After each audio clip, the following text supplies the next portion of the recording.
Israel গত মে মাসের শুরুর দিকে ইরানের পরমাণু স্থাপনাগুলোর উপর হামলার পরিকল্পনা করেছিল।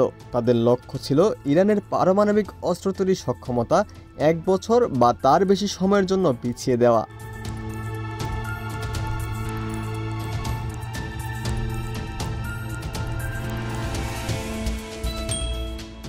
মার্কিন প্রেসিডেন্ট ডোনাল্ড ট্রাম্প ইরানের পরমাণু স্থাপনার হামলার জন্য ইসরায়েলের প্রস্তাব প্রত্যাখ্যান করেছিলেন।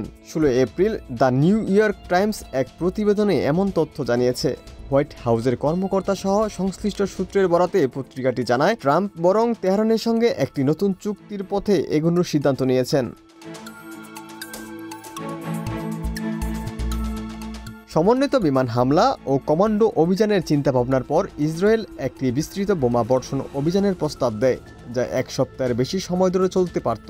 ইসরায়েলি কর্মকর্তারা আশা করেছিলেন যুক্তরাষ্ট্র কেবল এই অভিযানে অনুমতি দেবে না, বরং এতে সক্রিয়ভাবে অংশ নেবে।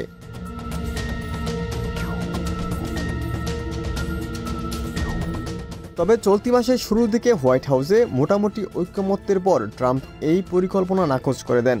ভাইস প্রেসিডেন্ট জেডি ভ্যান্স, প্রতিরক্ষামন্ত্রী পিট হেগসেথ এবং জাতীয় গোয়েন্দা পরিচালক তুলসী গ্যাবার্ড সহ ট্রাম্প প্রশাসনের শীর্ষ কর্মকর্তারা আশঙ্কা প্রকাশ করেন এই হামলা ইরানের সঙ্গে আরও বড় সংঘাতের ঝুঁকি তৈরি করতে পারে।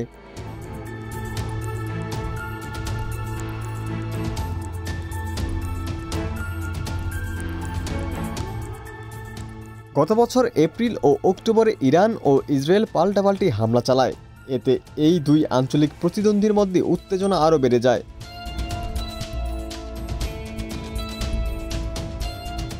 ট্রাম্প প্রেসিডেন্ট হিসেবে তার প্রথম মেয়াদে 2015 সালে জাতিসংঘ সমর্থিত ইরানের পরমাণু চুক্তি বাতিল করেন।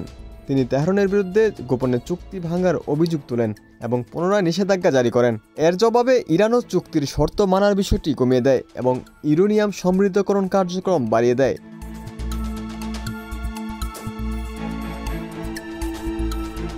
গত মাসে ট্রাম্প হুমকি দেন চুক্তি না করলে ইরানের ওপর বোমা হামলা হবে। এর জবাবে ইরান জানায় তারা কোনো চাপের কাছে মাথা নত করবে না।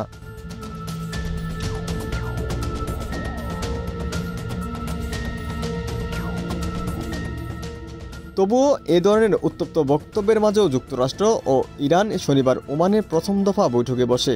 ইরানের পররাষ্ট্রমন্ত্রী আব্বাস আরাকচি বলেন, আলোচনা কার্যকরী, শান্তিপূর্ণ ও ইতিবাচক পরিবেশে অনুষ্ঠিত হয়েছে।